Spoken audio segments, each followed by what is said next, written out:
PM Sai ने प्रधानमंत्री की तारीफ की है। नमो नव मतदाता सम्मेलन में बोले सीएम, पहले विदेशी कार्यक्रम में दुबके रहते थे पीएम और अब दूसरे देशों के पीएम छूते हैं पैर। ये हमारे देश के लिए गर्व की बात है।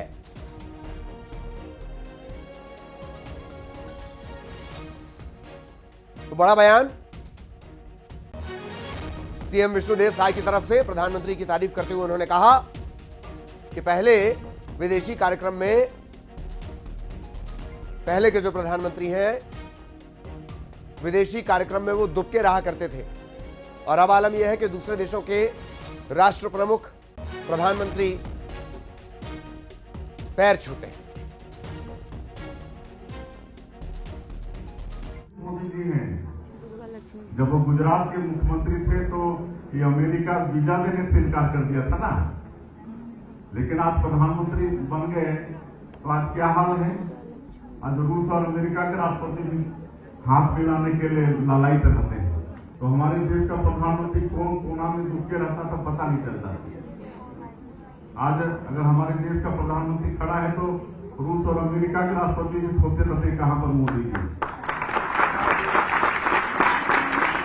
कोई तो उनको पैर छुआ, दूसरे देश के प्रधानमंत्री पैर छू रहे हैं। मोदी जी का अकेले का गौरव नहीं है, 140 करोड़ हम सब लोगों का गौरव है।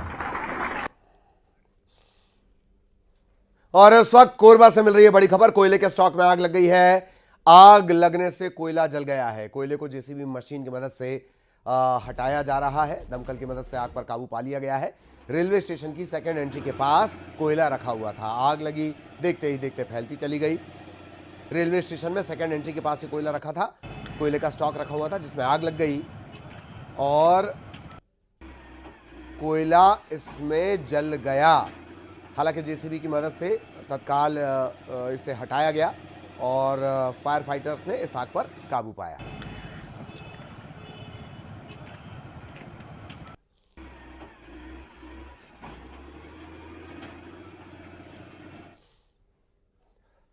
इधर जांजगीर चांपा में नशे के खिलाफ बड़ी कार्रवाई हुई है। पुलिस ने नशीली सिरप का जखीरा पकड़ा है।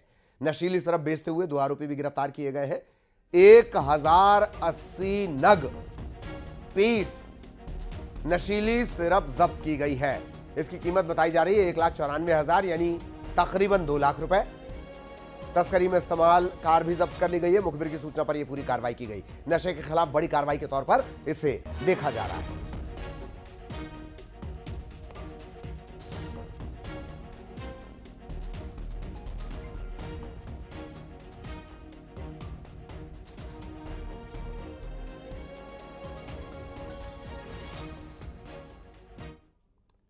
अंबिकापुर से मिल रही है बड़ी खबर। शराबी बेटे ने पिता की हत्या कर दी। शराबी बेटे ने पिता की हत्या कर दी। मामूली बात को लेकर बातचीत विवाद में तब्दील हो गई और विवाद हत्या तक पहुंच गया, मर्डर तक पहुंच गया। लाठी डंडों से पीट कर इसने पिता को बुरी तरह जख्मी कर दिया। गंभीर हालत में अस्पताल में इस बुजुर्ग को करवाया गया, लेकिन इलाज के दौरान घायल पिता की मौत हो गई। लाठी डंडों से पीटकर पिता की हत्या।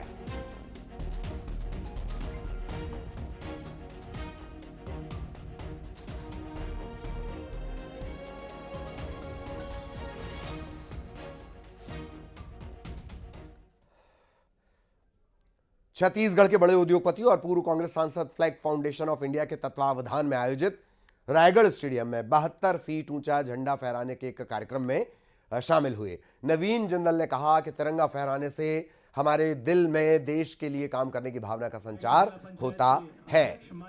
तिरंगा लगाने के लिए एक लंबी लड़ाई जिंदल ने लड़ी है, इस बात का जिक्र उन्होंने किया। दरअसल पहले फ्लैग को फहराने के और व्यक्तिगत तौर पर ध्वज को फहराने के अलग नियम हुआ करते थे। इसकी लड़ाई नवीन जिंदल ने कोर्ट में लड़ी है लंबे अरसे तक।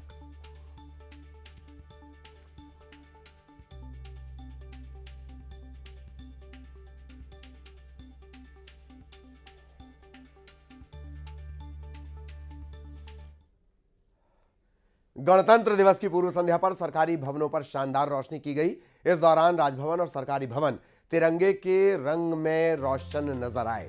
राजभवन और सरकारी भवनों की शानदार तस्वीरें सामने आई हैं और ये सजावट की गई है, खासतौर पर ये सजावट की गई है तिरंगे के रंग में राजभवन नहाया हुआ है।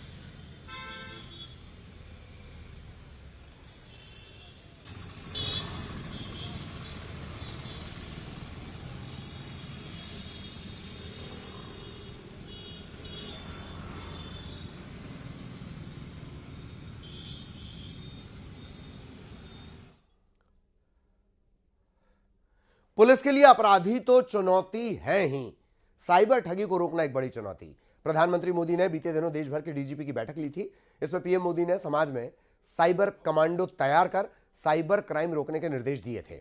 अब छत्तीसगढ़ पुलिस इस दिशा में लगातार पहल कर रही है। मुख्यमंत्री विजय शर्मा जी हमारे बीच मौजूद है। डीजीपी की बैठक जब हुई थी तो प्रधानमंत्री जी ने यह भी कहा है कि साइबर जो योद्धा है, कमांडो हैं, वो तैयार करने चाहिए ताकि साइबर क्राइम रुक सके। आने वाले समय में क्या एक पहल की जा सकती है? मोदी जी की सरकार की अद्भुत योजनाएं हैं और उसमें ये पहली बार देश में ऐसा हुआ कि गृह मंत्री जी 3 दिन सबके साथ रहे, प्रधानमंत्री जी 2 दिन सबके साथ रहे। पूरे देश की कानून व्यवस्था के लिए एक नवीन आधार उन्होंने रखा है। ऐसा ही उसका ही प्रतिरूप प्रदेशों में भी होना है, हमारे प्रदेश में भी होना है, वो करेंगे हम। साइबर अपराध पर भी रोके तो ये कहा जा सकता है कि जिस तरह से साइबर क्राइम को रोकने के लिए प्रधानमंत्री नरेंद्र मोदी ने जो चिंता जाहिर की है और उसके बाद यहाँ पर भी उसका अमल होगा, ऐसा विजय शर्मा है वो कह रहे हैं, उप मुख्यमंत्री। कैमरा पर्सन मनीष गीते के साथ युगल तिवारी, न्यूज 18 रायपुर, छत्तीसगढ़। दंतेवाड़ा में स्कूली बच्चों से पानी ढुलाई का काम करवाने का मामला सामने आया है। पंचायत गमावाड़ा ग्राम पंचायत के जामपारा स्कूल का यह मामला है और शिक्षक के कहने पर स्कूली बच्चों ने नदी से पानी की ढुलाई की। ये देखिए, ये छोटे छोटे बच्चे हैं, इनके परिजनों ने किताब देकर, बैग देकर, बस्ता देकर इन्हें पढ़ने के लिए भेजा है। मास्टर जी ने कहा जाओ नदी से जाकर पानी लेकर आओ। इस काम के लिए स्टाफ होता है। नदी से पानी भरवाकर स्कूलों में मंगवाया गया। स्कूल के पास से नेशनल हाईवे गुजरता है। स्कूली बच्चों की जान जोखिम में डाली गई। सड़क पार कर नदी से पानी ढुलवाया गया।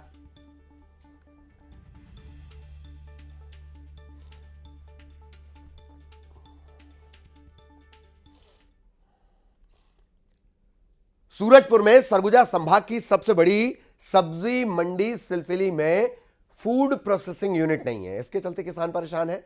किसान सालों से फूड प्रोसेसिंग यूनिट की मांग कर रहे हैं। नई सरकार आने के बाद किसानों की आस फिर से जगी है। सिलफिली सब्जी मंडी में हजारों किसान सब्जी लेकर पहुंचते हैं। यहीं से उत्तर प्रदेश, झारखंड, मध्य प्रदेश और कई अन्य राज्यों में सब्जियों की सप्लाई होती है।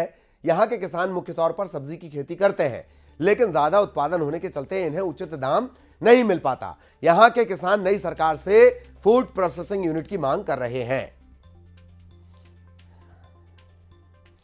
इंडिया का सबसे अच्छा और सबसे बेहतर सब्जी का उत्पादक क्षेत्र है हमारा। और कभी कभी क्या होता है कि किसान का फसल ज़्यादा हो गया, ठीक ना, मार्केट वैल्यू कम हो गया, उस समय में किसान जो है घाटे में चला जाता है, उसका पूंजी तक वापस नहीं होता है। तो फूड प्रोसेसिंग हम लोग चाहते हैं कि कई सालों से मांग हो रही है हमारी कि फूड प्रोसेसिंग मतलब यहाँ कोल्ड स्टोर एक बड़ा अच्छा सा बन जाए ताकि किसानों का माल जो है ख़राब ना हो। बहुत ज़्यादा समस्या का सामना करना पड़ता है। पैदावार ज़्यादा हो जाने से यहाँ पे सब्जी काफ़ी सस्ती हो जाती है, नहीं बिकती है, सड़ने गलने लगती है। मूल व्यवसाय यहाँ के सभी लोगों का खेती किसानी ही है और ये मंडी काफ़ी बड़ी मंडी है, सरगुजा की सबसे बड़ी मंडी है। यहाँ से आपका बाहर यूपी, झारखंड, एमपी चारों तरफ यहाँ से सब्जी का खपाव होता है। यहाँ काफ़ी मात्रा में किसान गरीब हैं जो कर्ज वर्ज लेके खेती की किसानी करते हैं। उनका फल सब्जी सड़ने से उनको बहुत ज़्यादा नुकसान होता है। इसलिए फूड प्रोसेसिंग का प्लांट हम लोग डिमांड कर रहे हैं। उम्मीदें तो जगी हैं, देखिए अब क्या है, आश्वासन तो अभी कुछ मिला नहीं है, लेकिन उम्मीदें जगी है। सूरजपुर के सब्जी किसान फूड प्रोसेसिंग यूनिट के अभाव में बेहद परेशान हैं और ये जो तस्वीर है सरगुजा संभाग के सबसे बड़े सब्जी मंडी सिलफली की ये तस्वीर है, जहां हजारों किसान यहाँ इस सब्जी मंडी में पहुँचते हैं और यहाँ की जो सब्जियां हैं वो छत्तीसगढ़ ही नहीं बल्कि मध्य प्रदेश, उत्तर प्रदेश, झारखंड समेत कई जिलों और राज्यों में यहाँ की सब्जियाँ जाती है। ऐसे में फूड प्रोसेसिंग यूनिट लगभग 1 दशक से यहाँ के किसान मांग करते आ रहे हैं, क्योंकि उत्पादन बेहतर होने के बाद भी दाम का सही नहीं मिल पाना किसानों के लिए कहीं ना कहीं आर्थिक संकट का सबब बना हुआ है। ऐसे में नए सरकार आने के बाद फिर से किसानों की एक बार आस जगी है फूड प्रोसेसिंग यूनिट को लेकर। ऐसे में फूड प्रोसेसिंग यूनिट को लेकर शासन प्रशासन अब क्या कुछ पहल करता है, ये तो देखने वाली बात होगी। वरुण राय, न्यूज़ 18 सूरजपुर। सरकारी नौकर वैसे तो आपकी सेवा, सुविधा, सुरक्षा इसके लिए जिम्मेदार होते हैं, लेकिन सब जानते हैं कि सरकारी नौकरी यानी काम ना करने की आदत और एक आरोप। एक बार फिर सरकारी नौकर की साख पर बट्टा लग गया है। तस्वीरें देखते रहिएगा। देवास के शुकल्या क्षिप्रा उप स्वास्थ्य केंद्र का एक पुराना वीडियो सामने आया है। इसे सिर्फ एक वीडियो मत समझिए, यह समझ लीजिए कि नर्स जैसी जरूरी जिम्मेदारी जिन पर हो वो अस्पताल जैसी जगह पर क्या कर रही हैं। यह वीडियो उसकी बानगी है। स्वास्थ्य केंद्र में पदस्थ एएनएम है नीलम परमार का यह वीडियो तेजी से वायरल हो रहा है। इसमें नीलम ड्यूटी के दौरान ड्यूटी छोड़कर बाकी सब काम करती नजर आती हैं। मरीज जाए तो जाए इनकी बला से, लेकिन इनका मेकअप जरूरी है। वीडियो के बारे में सफाई भी दी जा रही है। देवास के सीएमएचओ साहब कह रही हैं कि वीडियो तो पुराना है, करवा चौथ के आसपास का है। इधर महिला नीलम परमार को सीएमएचओ विष्णु लता उइके ने कारण बताओ नोटिस जारी किया है और यहां से हटाकर लोहार हाट पिपलिया भेज दिया गया। एक एंगल यह भी है कि किसी साथी महिला से विवाद के चलते इस वीडियो को बनाकर वायरल किया गया। जांच के बाद यह साफ हो जाएगा कि आखिर मामला क्या है, लेकिन सरकारी स्वास्थ्य केंद्रों के हाल क्या है वो इस वीडियो को देखकर समझ में आ जाता है। एक बात और, अलग अलग ये वीडियो है, 3 से 4 की संख्या में ये वीडियो है। एएनएम का कहना यह है कि वो अपनी ड्यूटी के बाद ये करवा रही थी। सवाल ये नहीं कि सीएमएचओ साहिबा ये कह रही है कि हमने वीडियो पर नोटिस जारी करके और फलाना महिला कर्मचारी को वहां भेज दिया। सवाल यह है कि जिस अस्पताल में आप जाते हैं अपनों के इलाज के लिए जाते हैं, अपने खुद के इलाज के लिए जाते हैं, जिंदगी और मौत के बीच झूलते हुए जाते हैं, वहां मैडम मेकअप करवा रही हैं। सबसे बड़ा सवाल यह है, नोटिस चलता रहेगा, सवाल जवाब का सिलसिला चलता रहेगा। सवाल यह है कि इस तरह की तस्वीरें सरकारी स्वास्थ्य केंद्रों से बाहर आती क्यों हैं? यही दरअसल सबसे बड़ी दिक्कत है। इस संबंध में, वीडियो के संबंध में मैंने उसे नोटिस जारी किया है और अभी इस वीडियो को देखते हुए मैंने उसे उप स्वास्थ्य केंद्र से अन्यत्र पदस्थ कर दिया है। ये पुराना वीडियो है और उसमें कोई करवा चौथ का दिन था, तो वो बता रही हैं कि उस दिन काम करने के बाद जो टाइम बचा था उसमें वो अपने बाल को रंग रही थी। तो उन्होंने अपना ये जानकारी मुझे दी। मेरे द्वारा बताया गया कि संस्था में इस तरह का काम नहीं किया जाता। उन्होंने अपना दुख प्रकट किया है। तो कुल जमा हाल ये कि सजना है मुझे सजना के लिए और मरीज जाए मेरी बला से। अगली खबर बलरामपुर से। बलरामपुर जिले के महावीरगंज धान खरीदी केंद्र से किसानों से अवैध वसूली करने का एक वीडियो सामने आया है। बीते दिनों भी किसानों से अवैध वसूली का वीडियो सामने आया था। यह देख लीजिए, सर्कल के जरिए हम समझाने की कोशिश कर रहे हैं। एक गरीब किसान अपनी फसल अपने बच्चे को बेचने के लिए जाता है और उस किसान से क्या हड़पा जाता है, ये देख रहे हैं आप। इस तरह से पैसे लिए जाते हैं, अपना अधिकार पाने के लिए रिश्वत। बताइए, वसूली करने वाले को खरीदी केंद्र से हटा दिया गया और अब एक फिर वीडियो सामने आया। महावीरगंज धान खरीदी केंद्र का यह बताया जा रहा है, जांच की बात कही गई है। ये आपके माध्यम से समाचार प्राप्त हो रहा है, इस पर जांच कर कार्रवाई की जाएगी। तो महावीरगंज समिति में भेजेंगे फूड इंस्पेक्टर को, जो भी जांच में तथ्य होंगे उसके आधार पर कार्रवाई कर। बात बिलासपुर की, जहां ठगों का बोलबाला है। साइबर ठगी की घटनाओं पर प्रशासन लगाम लगाने में फेल नजर आता है। एक पढ़ा लिखा शिक्षक ऑनलाइन फ्रॉड के झांसे में आ गया। मुनाफा कमाने का झांसा देकर इससे 11 लाख रुपए की ठगी की गई। और यह सब कुछ कैसे हुआ? एक लिंक पर क्लिक करके। जब तक शिक्षक को ठगे जाने का एहसास हुआ बहुत देर हो गई। साइबर थाने में शिकायत दर्ज करवाई गई है।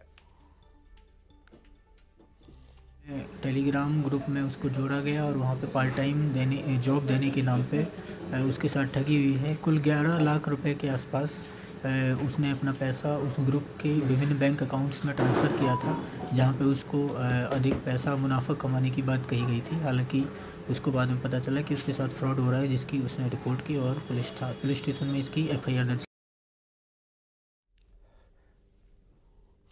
जांजगीर चांपा जिले में नगर पंचायत की उदासीनता के चलते 24 लाख रुपए की लागत से बना बस स्टैंड और दुकान परिसर खंडहर में तब्दील हो गया है। नगर पंचायत आज तक यहां से बसों का संचालन शुरू नहीं कर पाई, ना ही आवंटित तो दुकानों को शुरू करवाया जा सका है। आपको बता दें कि नगरीय प्रशासन विभाग ने बलौदा में प्रतीक्षा बस स्टैंड निर्माण के लिए 24 लाख रुपए की स्वीकृति दी थी। 2008 में इसका निर्माण किया गया। 16 साल बीत जाने के बाद भी यहां से बसें नहीं चल सकी हैं।